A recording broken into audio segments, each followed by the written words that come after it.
See, the Warriors were so intriguing because I always, and with OKC, I played with a lot of athletes. I didn't play with a lot of skill guys, not like shooters, ball handlers. So after a while, my game started to grow. I was like, I need a change. This is before the season even started. You know what I mean? And it was like, I'm gonna play out my last season as hard as I can. And I'm not telling anybody I want to leave. I'm not packing in. I'm trying to win as much as we can and trying to end this out right. That was my thinking going in before the year. And obviously I had a few teams, but the Warriors is a team I wanted to play for because, you know, the movement they had, the passing, they led the league in assists. And when Scott Brooks is my coach, that's all we talked about is wanting to lead the league in assists. And so playing with, you know, that team, that's what I was thinking about. So when we got to the playoffs, it was just like, you know, let's see what happens. We were the third seed, I think. My mind was already thinking about how can I develop my game more so than like the Warriors versus Thunder, that rivalry. Like even if that was a rivalry, I didn't give a fuck. I just wanted to keep developing my game. And on top of that, we only played them one time in the playoffs. So I didn't really feel like a genuine deep hate for the Warriors. You know what I'm saying? It was just like, they're a new fresh team, they on the rise, I fuck with them. And I'm gonna play hard against them. I know some of their players. It is what it is. It's like, man, it's like a different culture. It's not like, it don't even feel like you, like, in California, the Bay is just like its own thing. Place. Like, yeah. I can't even explain it. And it's just like being there, I really felt like I stamped myself as a legend in the Bay. I mean, like you look at, I'm not comparing myself to these guys, but guys that won in the Bay, like Jerry Rice and Joe Montana. Now you got the us historical. That won back-to-back in the Bay. Is like, shit. Kevin Durant in Phoenix is a problem. It is a problem. We don't see it because the stats are there. Him and Booker average 27 points per game and what have you. But they say Kevin Durant is never happy. They say that he went more than a month without even talking to the head coach. They say that he doesn't look happy there. And all he wants to do is play when the game starts and tip-off time arrives, but when it comes to ingratiating yourself with your teammates and getting along with everybody and stuff like that, he just lives in his own world. He's not hated, he's not despised, he's not doing anything negative, he's not being somebody that's two-faced and behind people back doing stuff. No, that's not who Kevin Durant is, but keeping to himself. Why does that matter? It's similar to what he was doing in Golden State before he ultimately departed, which is what was driving Draymond Green crazy, which is why they ultimately got into it on the court in that Clippers game and what have you. Because you hear stuff, you hear about the level of unhappiness, et cetera, and you get tired of it because when you don't want to talk and when you don't want to answer questions, you don't want to lead in a very visible way, well, that forces other people to have to step up and take on a level of culpability that they don't want to stomach. And so because of all of that stuff, that's the untold stuff that's going on in Phoenix. There's more than that. Make no mistake, it's not all on Kevin Durant, but that's a big, big part of it, which is why you've got to disband this group. They're not a big three. They're big three in money. They're a big three in name, but they ain't a big three in level of production. They were the worst fourth quarter team in the NBA last year.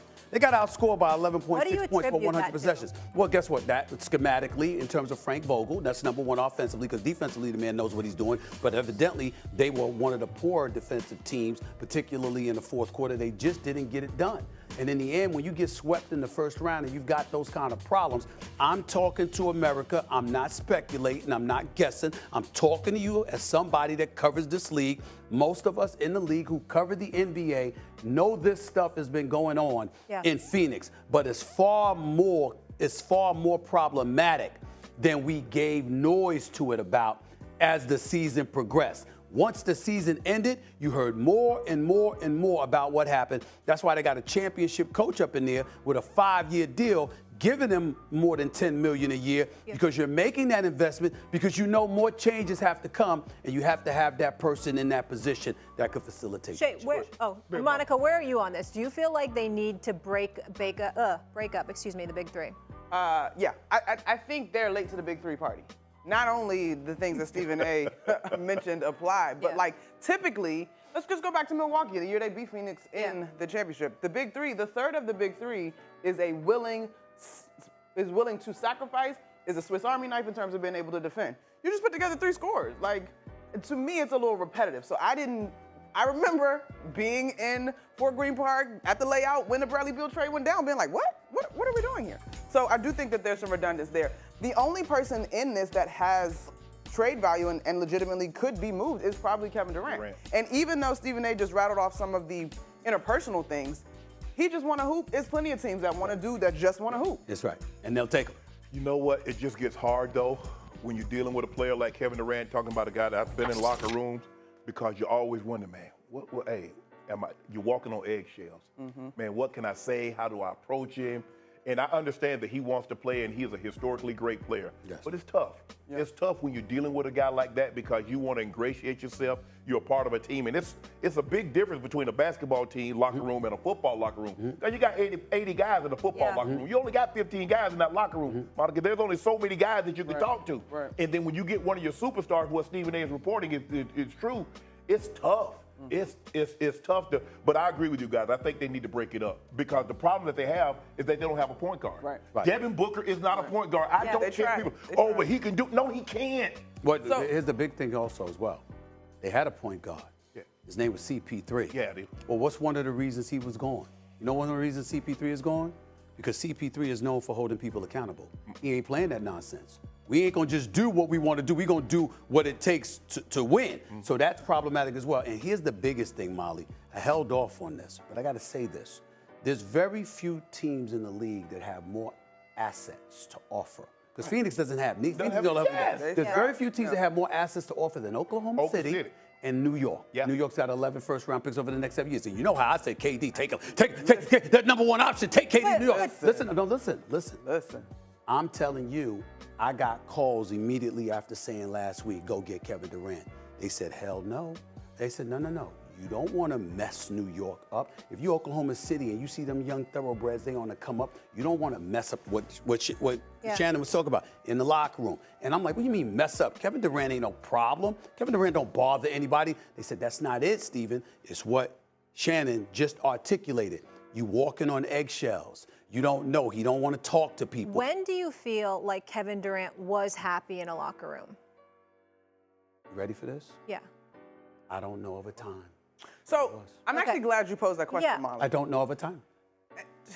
Not in Oklahoma City, not in Golden State, not in Brooklyn. Well, and again, it's like, what do we attribute that to? Is it when the team's not winning? Is it chemistry with your teammates? Is it the city? Because he's too talented. Go ahead. He's a superstar. I think this gets amplified in the conversation around KD. And I don't know what is or isn't true, right? When I have the chance to cover games in Phoenix, KD just want to hoop. Our last conversation when I was in Phoenix he was kind of chuckling at the idea of guys being labeled old, right? So that's kind of where my knowledge starts. He always just wants to hoop. Correct, right? Always. But I think there are probably more guys in the league that present the same sort of personality. No. Not that. It's different, Eminem. It's different. I'm not saying, listen, you cover the league. You know what you're talking about. I'm not trying to challenge you on that. What I'm saying is that there's a whole bunch of dudes who just want to hoop and don't want any of the extracurricular responsibilities. That's not new. You're right. I got you. But very few wear it or have the cachet to wear it on their sleeve, even around their teammates, the way that he has. What are you going to say to a brother that's going to go out every single night, no matter what he's doing? He's going to go out every single night. He's going to give you 27, 28 a night. Okay. He's going to be efficient. He's going to be one of the elite superstars in this game. Kevin Durant does not cheat you on the court. What if in terms of chemistry, and obviously you're part of this as well, what if there's the right coach? Like the coach that he respects that can get to him? Or what if there's another veteran player that he respects? Well, let me stop you. You had Scott Brooks for years. You got Steve Kerr, okay? Kenny Atkinson. Now, you got Steve Nash isn't there if Kevin Durant doesn't mind. You had a problem with him being there. So you let that happen, okay? You go to Phoenix. Frank Vogel's a champion, okay? Monty Williams was there before Frank Vogel. The bottom line is when you sit up there and say, he's 35 years old. He's been in the league 15 years. Nobody's trying to hear anything about, is there the right coach? At this stage? With his greatness? I'm just saying, there's too much. So since it hasn't been looking good for the Phoenix Suns, especially when we look at their last playoff run, it does seem that the Golden State Warriors are looking to take advantage of this and add another superstar and bring back none other than Kevin Durant. When it comes to Kevin Durant and also Golden State Warriors, both parties know on how special their seasons were together, and they definitely know that if they decide to return and recombine once again, that they have a shot at winning another NBA championship. There already has been speculation around the league that the Golden State Warriors are looking to heavily heavily pursue Kevin Durant during this offseason and other NBA superstars such as LeBron or even Giannis Antetokounmpo. But I do believe, and especially a lot of Warriors fans believe, that the best fit out of those three superstars is none other than Kevin Durant himself. So let me know in the comments if you think that Kevin Durant should rejoin the Golden State Warriors. Thanks so much for watching, and I'll see you soon. Peace.